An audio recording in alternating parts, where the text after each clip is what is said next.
un premier sujet.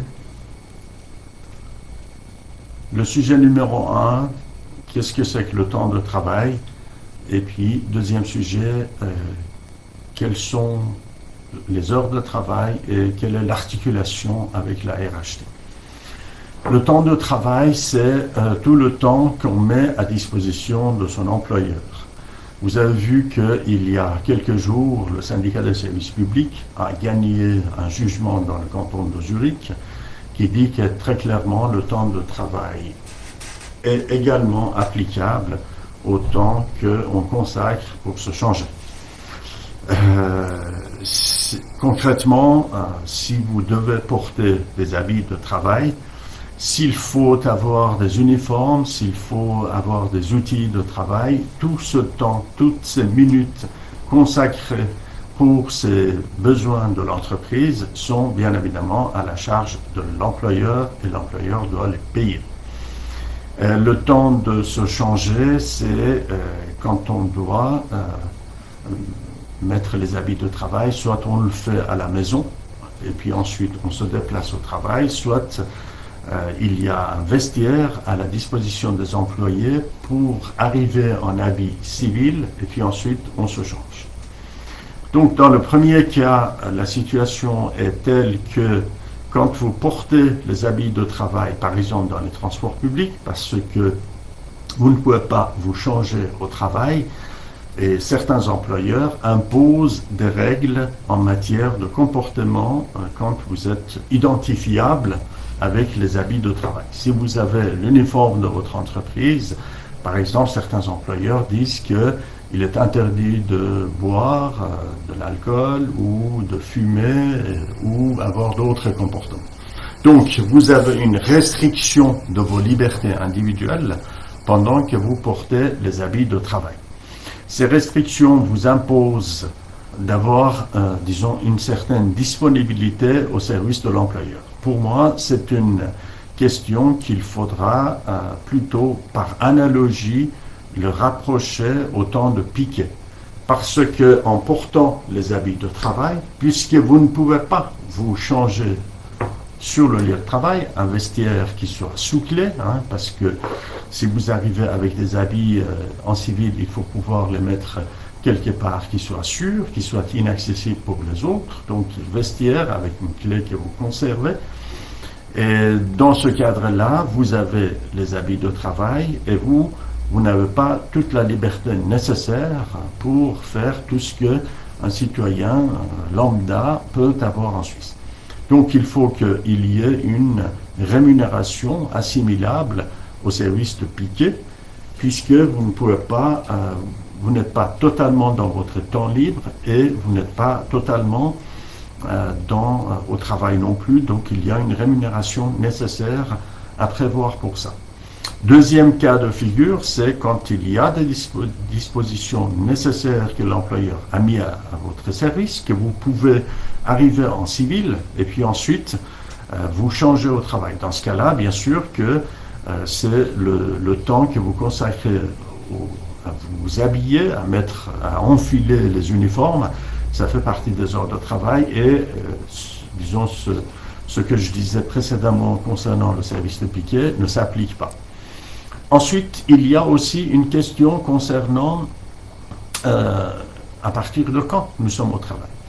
Il existe dans beaucoup de situations où on doit timbrer, où on doit badger, mettre son badge qui est souvent électronique pour ensuite pouvoir accéder sur le lieu de travail, notamment en zone sécurisée de l'aéroport. Donc, à partir du moment où vous badgez, vous êtes sous certaines conditions qui font que le compteur des heures de travail doit commencer à courir à partir du moment où vous badgez.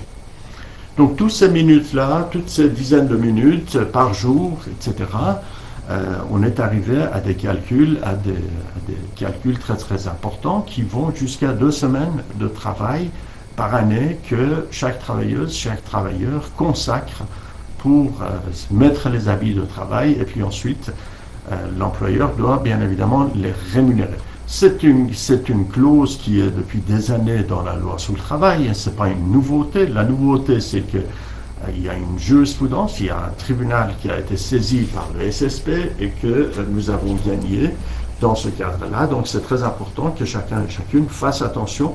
Est-ce que vous êtes correctement rémunéré pour toutes les heures que vous mettez au service de votre employeur? Je me permets de faire aussi une allusion au fait que pendant les pauses, qu'est-ce que vous faites pendant les pauses? Si pendant les pauses, vous êtes obligé d'être atteignable, si vous êtes obligé d'être à un endroit que vous pourriez être mobilisable, donc ce sont des pauses qui font partie des heures de travail. Donc ça aussi, il faut en tenir compte. Pendant les pauses, on a le droit de faire ce qu'on veut. Aller se promener, faire des appels privés, manger où on veut, avoir peut-être rendez-vous avec quelqu'un, etc. Et quitter carrément l'enceinte du travail. Donc ça, c'est une pause qui n'est pas obligatoirement payée par l'employeur. Mais si vous avez des restrictions, l'employeur dit que par exemple, vous devez répondre aux appels téléphoniques parce qu'on pourrait de manière urgente avoir besoin de vos services. Dans ce cas-là, ces pauses sont aussi les heures de travail et il faut bien les comptabiliser. Le problème, c'est que très souvent, on ne fait pas attention à ça. Et puis, moi, j'ai souvent des cas, après plusieurs années, l'employeur dit que moi, j'ai jamais pu prendre mes pauses et pendant les pauses, j'étais à la disposition de mon employeur. À ce moment-là, ça devient très difficile pour les réclamer et saisir un tribunal parce que qui se rappelle, il y a 5 ans ou 4 ans, à quelle heure on est parti en pause, à quelle heure on a repris le travail pour pouvoir mettre les heures et les minutes exactes. Parce que le problème, c'est devant les tribunaux, c'est ça, c'est de pouvoir prouver par des moyens divers et variés. Ça peut être le décompte des heures, ça peut être le décompte de pointage, ça peut être aussi le témoignage des employés, ça peut être aussi le relevé des heures mensuelles que l'employeur pourrait établir par différents moyens. Il est tout à fait possible de prouver ça. Mais on est plus prudent d'avoir un décompte que vous-même vous établissez et il ne faut surtout pas oublier de le faire contresigner par votre responsable direct pour ne pas avoir de contestation possible plus tard. Donc, le temps de travail, c'est tout le temps que vous mettez à la disposition de votre employeur, même si c'est pour mettre les uniformes ou d'autres outils de travail, ça doit être rémunéré. Et idem, si l'employeur ne met pas à votre disposition un vestiaire et vous êtes obligé de mettre les habits de travail à votre domicile, pendant le trajet entre le domicile et le travail, il faut aussi prévoir une indemnité forfaitaire. Pour le moment, c'est difficile de le chiffrer, mais c'est en fonction des situations, parce que l'employeur vous impose certaines restrictions de votre liberté personnelle et vous êtes en partie au service de l'employeur, en partie, vous êtes pendant votre temps libre, parce que vous pouvez porter l'uniforme de travail et faire, par exemple, vos achats privés ou de boire ou de fumer, etc. Mais ce qui est, la plupart des cas, c'est pas accepté par l'employeur, ce qui fait qu'il y a un mélange entre le travail, disons, être au service de l'employeur et être pendant son temps libre, ce qui justifie une indemnité que je vous propose.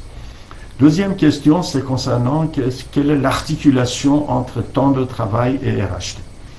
RHT, c'est défini par la loi, c'est le temps de travail, des heures de travail perdues. C'est-à-dire que l'employeur, du fait de la pandémie par exemple, actuellement n'a pas suffisamment de travail à vous donner, mais le but des RHT n'est pas de pallier, n'est pas de se substituer à l'employeur.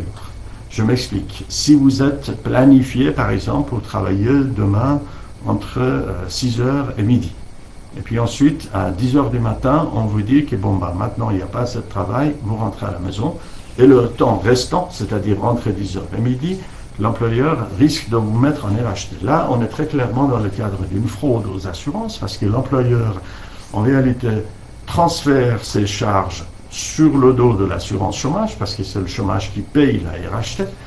D'autre part, l'employé est payé seulement à 80%, voire moins, de son salaire. Donc l'employé perd de l'argent, la caisse de chômage perd de l'argent, alors que l'employeur devrait payer le salaire à 100% pendant ces heures. Donc l'annulation à la dernière minute des heures de travail pour transférer les heures restantes sur le dos de RHT n'est pas conforme à ce que prévoit la loi. Donc n'hésitez pas à nous informer. On a déjà dénoncé plusieurs cas sur le site de l'aéroport aux autorités, parce qu'il y a deux parties qui sont lésées dans cette histoire. C'est l'employé qui, au lieu de toucher son salaire, ne touche que la RHT, et la caisse de chômage qui se substitue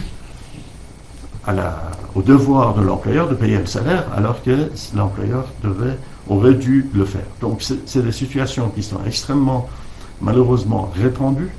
Et c'est aussi les offices de l'État sont extrêmement surchargés en ce moment, qui ne peuvent pas faire le travail qu'on s'attend d'eux, parce que les cas de dénonciation que nous avons, ça prend beaucoup de temps pour entrer en matière. Donc moi je vous conseille à nous relayer, à nous informer de toutes les situations critiques qui existent pour pouvoir vous aider et intervenir dans la confidentialité si c'est nécessaire. Voilà, j'ai terminé pour la présentation d'aujourd'hui en vous souhaitant très bon courage, profitez du soleil et à la semaine prochaine. Au revoir.